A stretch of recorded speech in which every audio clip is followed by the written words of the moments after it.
In this video I'm going to show you how to make these pentagon stars.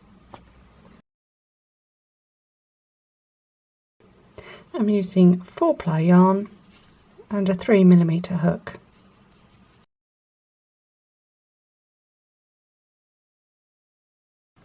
So I'm going to start with my first colour. This will be the colour of the star. So I'm going to put a slip knot loop on my hook, or however you normally start. I'm going to chain 4.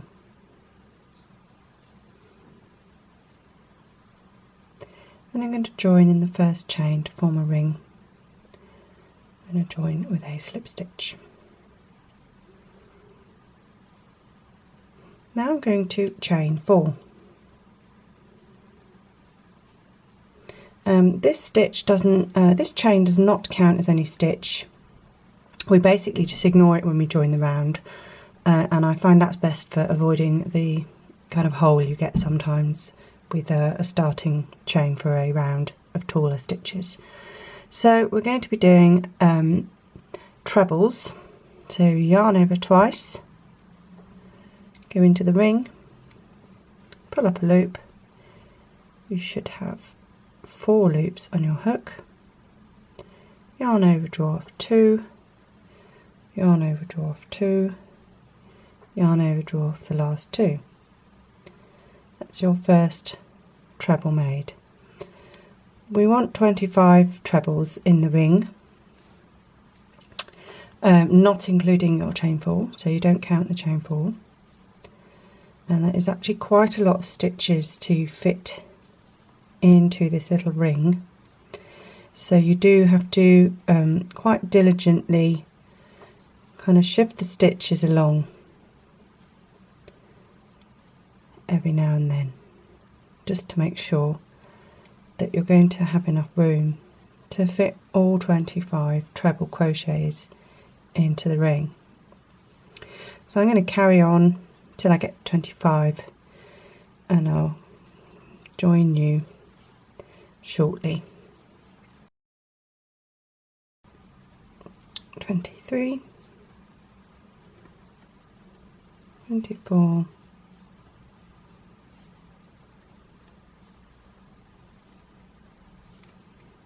25,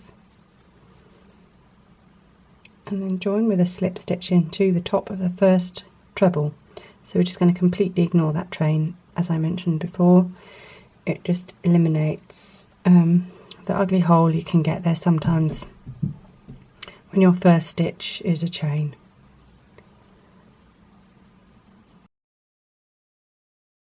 Now we're ready for round 2, which are the points of the star.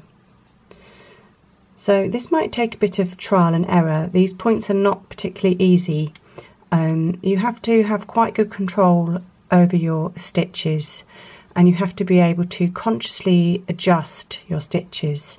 For example, you need to be able to consciously adjust your chain tension, and in particular half double crochets and extended single crochets.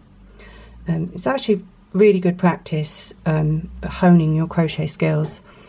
But your first star you make, don't be disappointed if it looks a bit wonky. I'll explain more in a minute. So first of all, we're going to chain 7.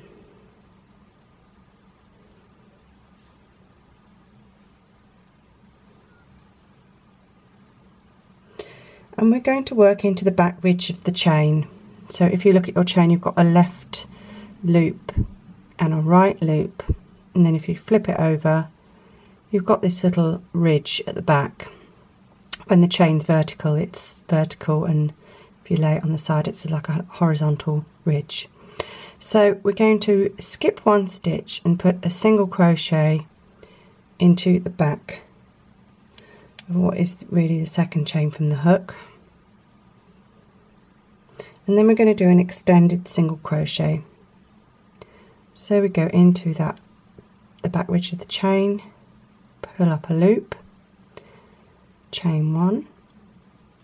So at this point, because of my particular style of crochet and my tension, in order to make this stitch the right size for the points of the star, I have to actually pull that chain a little bit to make it smaller. Then we finish off the extended single crochet, yarn over, draw through both loops on the hook. So don't worry if it looks a bit messy now. It does, as you do the stitches, it does pull this back loop of the chain open, but that does rectify itself. The next stitch is a half double, and again for this particular motif I do have to make this half double slightly taller than what I would normally make, so I just kind of wiggle it a bit to extend these loops. Then yarn over, draw off all three. Next up we've got a double,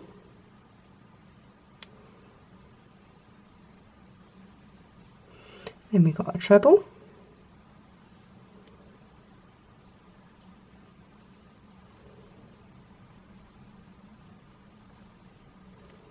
and then we've got a double treble, which is 3 yarn overs. And you want to keep all these quite under good control because you don't want that live loop opening up and becoming all baggy. And then you're going to go into the last back ridge of your chain, which is kind of almost, it's just coming out of this disc, it's attached to the disc. Okay, pull up a loop. You should have 5 on your hook, yarn over, draw off 2, yarn over, draw off 2, yarn over, draw off 2, yarn over, draw off 2. You can already see starting to get a little point going there. So then we're going to crochet into, actually slip stitch into the 5th stitch of the disc, so not counting the one that you're already attached to. So remember that slip stitch can be quite far over to the right, so make sure you don't count that, accidentally count that first stitch, otherwise you'll be one stitch, you have one stitch too many left over at the end. So 1, 2, 3, 4 into the 5th one, going to do slip stitch. So when I'm talking about adjusting your crochet stitches, so with mine I have had to consciously make this chain, the starting chain of the point of the star, I've had to do that slightly looser than I normally did it. So the first time I did this side of my star point was really foreshortened because my chain tension was too tight. So as I said, don't worry too much if it all looks a bit wonky the first time you do it. I would just make one, see how it goes, and then afterwards assess which stitches you need to modify slightly. Yeah, so you can see here this extended single crochet, I've managed to get that just right, but sometimes if I just go back into if I just start crocheting without really thinking, my extended single crochet can jut out a bit, so it's not, the stitches don't taper as nicely as this. Okay, so just go over that again to make the point. Chain 7,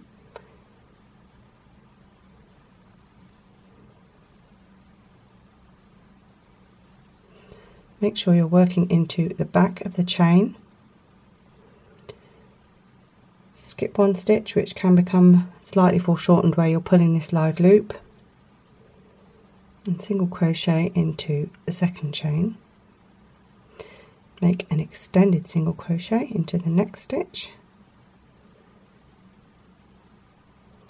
make a half double into the next,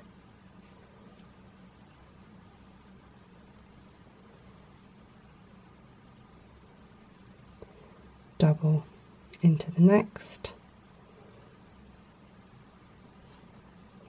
treble into the next,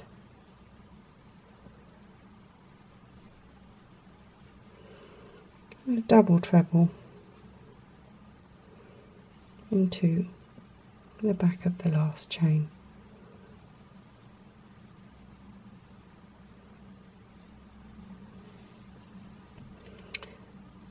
And then, not counting the last stitch you joined into, you're going to slip stitch into the 5th. 1, 2, 3, 4, 5,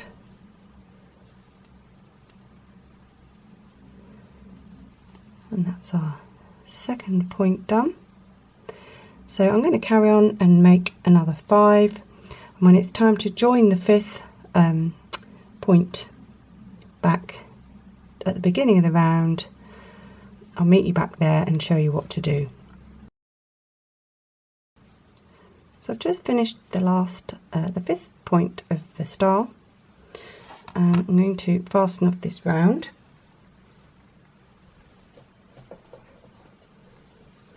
So I'm going to cut the yarn, leaving a long enough tail to sew in at the end. We're actually going to finish with an invisible bind off. So pull the live loop until the end pops out. And now you're going to join into the first chain, what was the first chain of this very first star. So you can use a needle or a hook. So I'm going to go in through the back of that first stitch. I'm going to grab the tail end of my yarn, turn the work round to the other side now. I'm going to go up through the back ridge of that last double treble I made and up through the middle of that last double treble, and then pull the tail end through. So that's obviously not secure at all, but that will get sewn in later on when we sew in our ends. So your star should look like this. It might try and curl its little arms up. That is fixed when we put on the 3rd round. Now going to join the 2nd colour to make the final and 3rd round. So we're going to join the yarn on the left hand side of a tip into the first single crochet we made into the chain. But for this star we are only ever going to work into the back ridges, and that's what helps give our star this nice defined line around the edge. So we're only going to work into the back loops.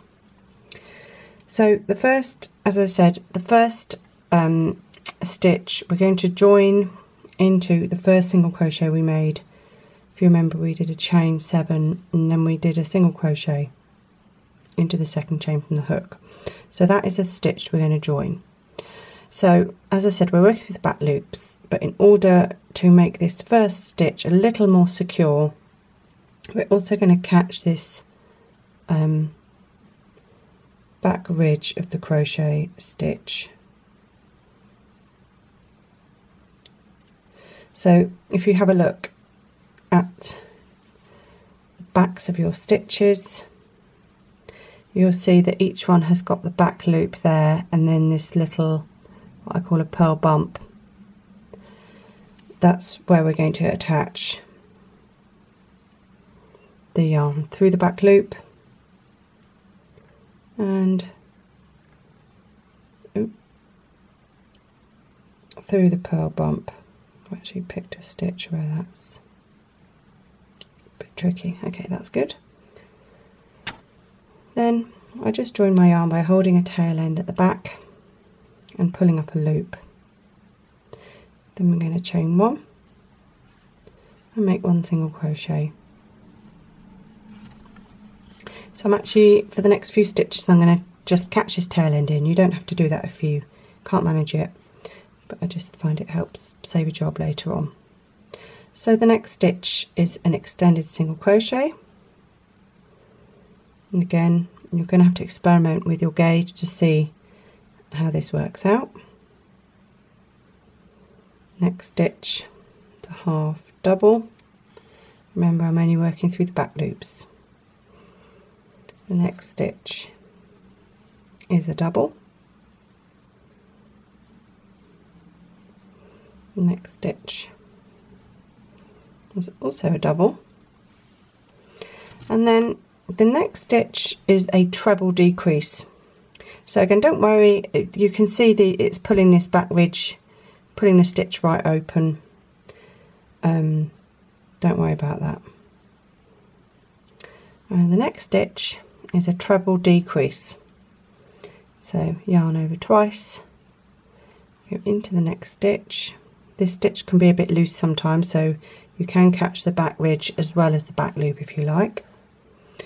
Pull up a loop, you've got 4 on your hook, yarn over, draw off 2, yarn over, draw off 2. Don't finish that stitch off because don't forget we're decreasing. Yarn over twice, go into that middle stitch, which is a slip stitch join of your point, but only through the back loop, remember. Pull up a loop. Now you should have 5 on there. Yarn over, draw off 2, yarn over, draw off 2, and then finish off both stitches at the same time. Yarn over, draw off 3. So you've made a treble decrease there. And then we're going to put a double crochet into the back loop of each of the next 3 stitches. So now we're going up the side of this next point. Next stitch is a half double. Next stitch is an extended single where I actually shorten the chain slightly. Next stitch is a single, and the next stitch is also a single, but now this one can be a bit tricky because this is actually the turning chain of the point. So if you remember, we chained 7 and then we skipped 1 stitch and then we single crocheted into the next. So this is a skipped chain. It's quite foreshortened, but you can still work into it. I've managed to find a back loop there, single crochet into that, single crochet into the next one, moving back down the other side of this point now, extended single crochet, half double, 1 double into each of the next 2,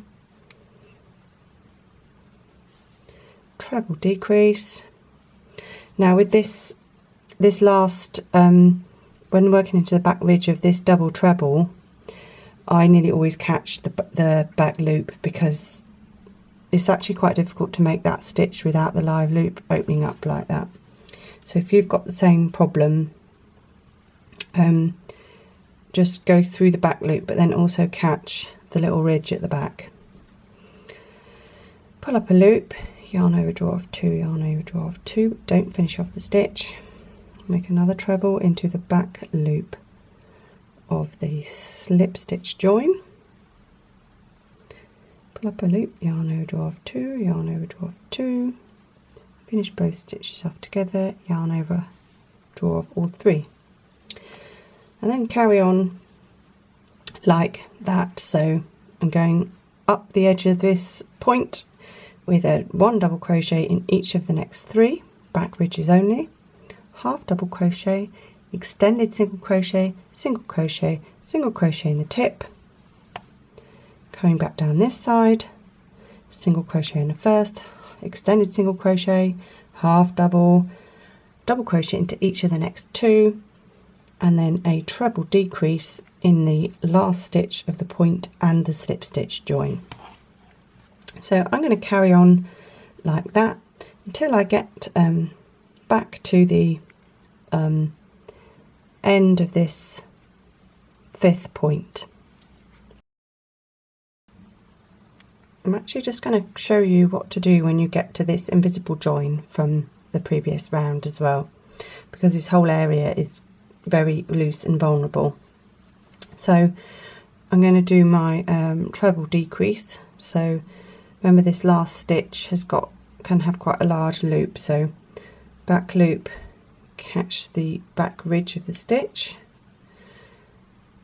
complete the stitch up to the last point, make the next one. So because this invisible join that we've done is incredibly vulnerable, we are actually going to crochet into the back loop of that invisible join, but then also into that slip stitch join that we made at the end of round 1, and that just kind of reinforces that temporarily weak spot. And then when you come to sew everything in, you can pull that tight and neaten it all up, and you'd never know. And of course you don't get horrible knots or lumps from fastening off in the traditional way.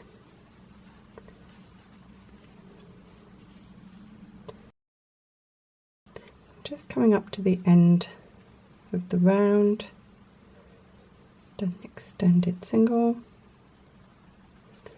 a single, and then I got to put my last single into the tip of this star, which can be quite tricky. You can be quite persuasive with your hook.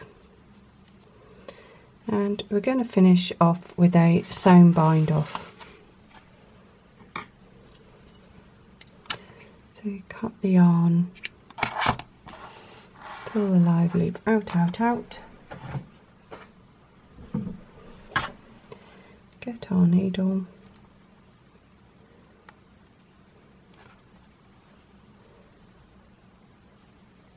skip one stitch.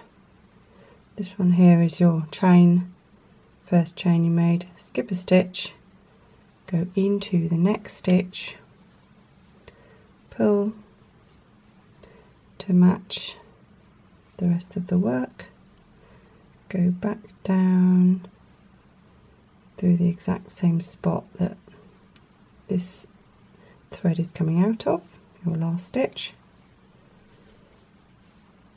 pull to match the gauge of your other stitches, flip to the back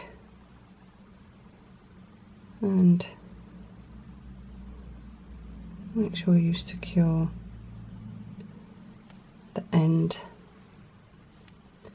in. Now obviously if you are actually planning on sewing lots of these together, then you might want to leave a much longer tail than this, because you can use it if you're actually whip stitching or mattress stitching your motifs together. You could use that tail end. I was going to do that, but I keep forgetting. And I just keep cutting it too short.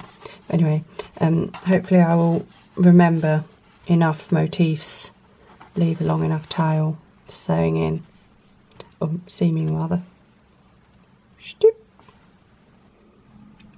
So I'm making this scrap blanket with these motifs. I will be releasing a pattern showing you how to fill in the gaps, and also how to make the edges. Obviously this is quite time consuming and complex work. If you do fancy a slightly less daunting project, I have also written a pattern for these Christmas ornaments, which I will be publishing a video and pattern for very shortly. So make sure you subscribe, like this video, and let me know if you tried out the pattern. Thank you.